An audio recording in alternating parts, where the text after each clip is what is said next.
Welcome to Luca is a Billionaire, where the only thing I invest in is your answers. You start by opening your tab editor and loading the tab file you will work on. Once loaded, set the tuning and tempo so written notes match pitch and feel. Make sure Note View is enabled and the grid aligns to your time signature. Now select the region you want to change and choose an input method: pencil, step, or MIDI. Begin with short edits. Change a single note's fret or timing to confirm settings before moving to larger passages. You'll now refine individual notes and articulations.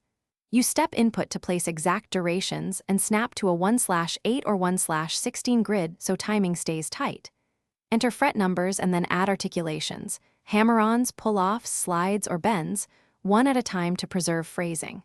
Once added, quantize lightly to tighten timing without making the part robotic, and loop short sections to preview changes.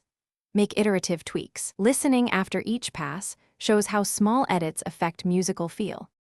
Finish by balancing velocities and dynamics so notes breathe naturally. Humanize timing a touch if the part feels mechanical.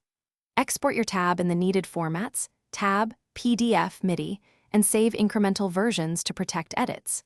If things go wrong, mute unrelated tracks and solo the problematic passage to isolate the issue.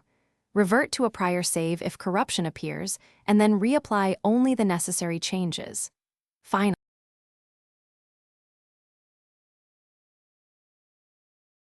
Thanks for watching and please subscribe. It's the best investment you'll ever make.